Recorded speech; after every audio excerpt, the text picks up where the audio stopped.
That may be the greatest catch I've ever seen in my life.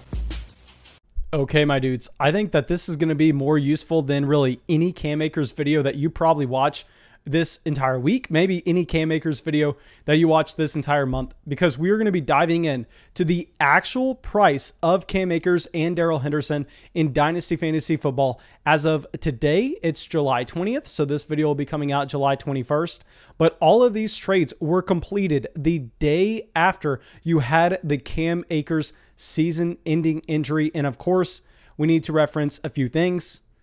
First, prayers out to Cam Akers, a player that I love, a player that I had as my Dynasty running back 4. I have him in almost every single Dynasty format. I mean, if you play in a Flock Patreon Dynasty League with me, there's a damn good chance that I have Cam Akers in that league. So without making this about me, because Cam Akers, obviously this is about him, I am very sad to hear this for a young guy that, I mean, had all the potential in the world. But this Achilles injury is not like you're tearing your ACL. You're tearing your ACL, okay, well, it sucks for this upcoming season, but you're back and good to go the next year. Well, in this case, I mean, RIP, 30% of running backs that tear their Achilles don't even play again in the NFL. Now, I've said this in the live stream before, but that's not going to be Cam Akers, because those running backs that usually don't play again in the NFL, I mean, they were guys that were on the fringe of NFL rosters anyway. If you're a high pedigree guy like Akers, they're going to be doing everything they can to bring you back. So please don't hear that and think Cam Akers is automatically done. But the big thing is you have to worry about some of the juice being gone. You have to worry that Cam Akers isn't the same running back that he was before. So yeah, let's dive into these trades. But before we do, guys, please go down there, drop a like, leave a comment, subscribe to the channel. And also, we have our official, not only Dynasty rankings updated over there on Patreon, but also our 2021 redraft rankings. And our draft guide is going to be out very soon. It was actually going to be out today, which is yesterday when you're watching this video. But because the Cam Akers injury, I wanted to make some small adjustments. And yeah, let's get into it. Let's talk about JP's trade at first. Actually, no, I lied to you. We're going to talk about Dan Larson's trade. This is sent from Patreon. Thank you, my man, for supporting the channel, of course. And this is the craziest trade that you're going to see out of this entire list. I have no idea what the owner was thinking. So Dan Larson actually gets Darrell Henderson, and all he does is give away Emmanuel Sanders, Boston Scott, and Jalen Darden. Now, I am bringing up this trade, and I am saying that never, and I repeat, never offer anybody in your league a trade this bad, because, I mean, this is a deal that shouldn't even get done before the Cam Akers injury. So, Dan, I don't know if you just got lucky here and the team that you were trading with literally didn't even hear that Cam Akers tore his ACL, and for whatever reason, maybe, I mean, this is like Emmanuel Sanders' dad or something that goes, you know what, Emmanuel Sanders, 34-year-old wide receiver, my son's going to do great, because that's a trade that possibly you could have gotten before the injury, but there's no way in hell that you are getting that trade now. Okay, so now our next deal, this is going to be closer, and this is what I actually think we need to start considering with, is going to be coming out from JP on Twitter. And here we actually see that a trade was done. We don't know if this is from him or not, but the deal included a 2023 first-round pick for Cam Akers. Now, this is about the range where you have to start considering. You can't necessarily say there's one easy side here. And with all of these trades, if you see one that you have a strong opinion on, please, I urge you, go to the comment section. Let me know your opinion, because this is my initial reaction. This injury happened today. We are having to make all these adjustments, and news really isn't settled in on what the exact price is going to be, and that's what this video is trying to accomplish. So your opinion down in the comment section is more valuable now than ever. But anyway, here you're getting a future first-round pick, and I will say, if this is a one quarterback league, I really have no interest in the first. Now, I understand the 2023 draft class is supposed to be very good at the running back position, but if you're talking about 2023, at that point, you'll be getting a running back prospect coming in, and Cam Akers will be 2 years removed from the Achilles tear. So we can assume that Cam Akers most likely going to be at least at full strength for whatever post-Achilles tear Cam Akers will be. He's not going to be missing games. He will be playing the 2023 season. Nobody has to worry about that. I would argue, based on how early he suffered this injury, that he should be playing in 2022. So in a one quarterback format, I am going to be going with Cam Akers, whereas in a Superflex league, that kind of changes the equation slightly. because we know in a super flex format, what you actually find is you find that those rookie picks are a lot more valuable, because not only are you going to have access to quarterbacks at the very top of the draft, but if it's a late first round pick at the same time, those quarterbacks that are going to be going at the top of the draft are all of a sudden going to be pushing the running backs down, where you start to get in a range where it's a lot more of a gray line. Now, the thing that makes this trade weird, however, is if I'm a team trading for Cam Akers, I definitely want to be doing that whenever I'm a rebuilding roster. And at the same time, if I'm a rebuilding roster, I don't want to be trading away my future first round picks. So it's an interesting trade. I'll say in a one quarterback league, I definitely want to have Akers over the pick. And in a super flex format, it's a little more neutral. I think it kind of depends on where the pick projects to be, but I think we're going to kind of sit that one out. Maybe I'll have a strong opinion on it next week, but right now it's just too early to tell with where the dynasty value is going to end up. Okay, so now our next trade we're going to bring up. I'm sorry that this screenshot is a little fuzzy, but anyway, this is going to end up being from Grant on Twitter, and he sends us that someone accepted a trade of Darrell Henderson, and they sent a 13th round pick, a first round pick in 2023, and a third round pick in 2023 as well. So keep in mind, the 13th round pick is a startup selection where we can kind of assume that's going to be another handcuff type running back. That's going to be like a Latavius Murray. That's going to be like an Alexander Madison, someone in that range, maybe a wide receiver a little further down that you like just say someone like a Bryan Edwards. But of course, we don't know who that pick is yet. But we can probably assign that pick a second, third round value kind of in a rookie draft. And we're looking at this as a scenario where you go, okay, let's just assume that the future third, as well as the 13th round pick in the startup, at the very minimum, that's worth a second round pick. So all of a sudden, it kind of looks like you traded Darrell Henderson for a future first and a future second round rookie pick. And based on where we stand today, where I am fully adamant that the Rams are bringing someone in, they're not going into the season with Darrell Henderson as their starting running back, and that's it. Because beyond that, they have some people that I know that for whatever reason, the dynasty community is getting excited about, like an Xavier Jones or an Otis Anderson. But literally, there's no other running back on this team that was drafted before round 7. So what that tells us is that they're getting someone. Now, the question is, do they go out? Do they trade for Kareem Hunt? Do they trade for James Robinson? Do they go out there and trade for Melvin Gordon? Because if that happens, I mean, that kills the value of Darrell Henderson. But if they instead go and just sign Adrian Peterson, they sign Duke Johnson, they sign Le'Veon Bell, Todd Gurley, at that point, all of a sudden, those players aren't going to take a lot away from Henderson. And then you're going to be seeing Henderson as most likely a low-end running back 2 this upcoming season. So it really just comes down to, what are you wanting to bet on?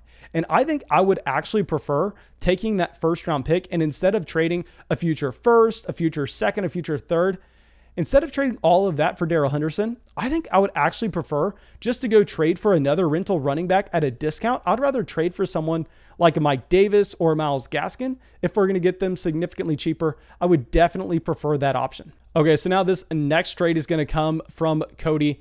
And this one is a little bit of a bigger deal, where one team gets a Darren Waller, Cam Akers, a third and a second, and the other team gets Chris Godwin, Mark Andrews, and a future first. So I'm going to say right away, I think that this is exactly how you capitalize on the Cam Akers name appeal. If you're looking to trade away Cam Akers, you're not going to be able to make a straight up move, because we know that you're really not going to slide anything past anyone. But if you kind of structure it in a way where it looks like you're kind of trading a couple studs for another couple studs, that's how you can get it done. That's how I think you can be really sneaky about it, because this trade to me isn't even close. I would easily rather have the Chris Godwin, the Mark Andrews, and the 2022 first round pick, because you kind of throw in the second, you throw in the future third at the same time, and get someone thinking that the picks don't really matter that much. And then you're essentially trading away Darren Waller and Cam Akers for Chris Godwin, Mark Andrews. And I think at that point, you definitely prefer having Godwin, and you're getting a little extra capital on top of it in the future rookie draft. So I think this is what you should be doing and taking note of how to trade away Cam Akers if you're wanting to do so. I think it's probably going to be a bad bet of just going through and trying to offer Cam Akers for Javonte Williams, a Travis Etienne, a Clyde Edwards-Helaire, DeAndre Swift. While I would love to trade Cam Akers away for any one of those running backs, I think that your chances of getting a deal like that done are probably pretty slim. So, of course, try that at first, but if you're not going to be able to get a deal like that, I think you have to get a little more creative with it. I think you actually have to go out there and go out of your way to figure something out. Okay, so now this next trade we are going to be getting from JOB on Twitter. And this one is going to be interesting where I honestly don't have a good answer for you because I think that you definitely prefer having DeAndre Swift over Cam Akers at this point. Now, if you would have asked me before the injury, Cam Akers was my guy. DeAndre Swift was my running back 10 in Dynasty compared to Cam Akers being my running back 4.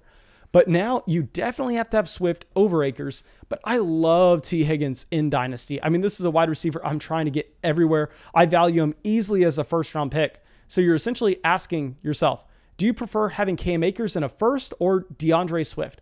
And I think at this point, I am maybe just being too reluctant to move on from Cam Akers on my own Dynasty teams. But if you put a gun to my head and if you offered me this in one of the Flock Patreon leagues, because I promise you I have Cam Akers and T. Higgins in a lot of Flock Patreon leagues, and you offer me DeAndre Swift, I'm most likely going to reject. I'm most likely going to be taking the Cam Akers and the T. Higgins side, but I could be wrong in this. Please, please, guys, like I said, I need your opinion in the comment section of this video. It's literally never more important because I could be easily wrong on 90% of the stuff I'm saying here. This is initial reaction, and I am very biased. Now, this next trade we're going to be bringing up is from Travis, and this one's simple. Essentially, you saw a 2023 first-round pick getting traded for Darrell Henderson. So this is the second time that we have seen a deal like this. So essentially, we are kind of evaluating Darrell Henderson as a player that is that stopgap guy. I mean, he is going to be a plug-and-play rental running back. I don't think you're looking at him having that much long-term value, although I know he was drafted in 2019 at the beginning of the 3rd round. He is only 24 years old. But at the same time, I don't necessarily know if they're going to want to have him with the guaranteed job through 2022 as well. So you're essentially going, am I going to be willing to spend a future first-round pick for a low-end running back 2 that has the potential to be something more from beyond here? And I think we prefer having the pick over Darrell Henderson in a Superflex league. In a 1-quarterback league, I prefer having, honestly, maybe the pick as well, but it's so close. I think there we go, Darrell Henderson. And now that we say this out loud as well, the trade that we referenced at the beginning of the video where someone traded away Cam Akers for a future first-round pick, I think, honestly, we prefer Cam Akers there quite easily. Now that we've actually gone through, talked about this out loud for 15 to 20 minutes.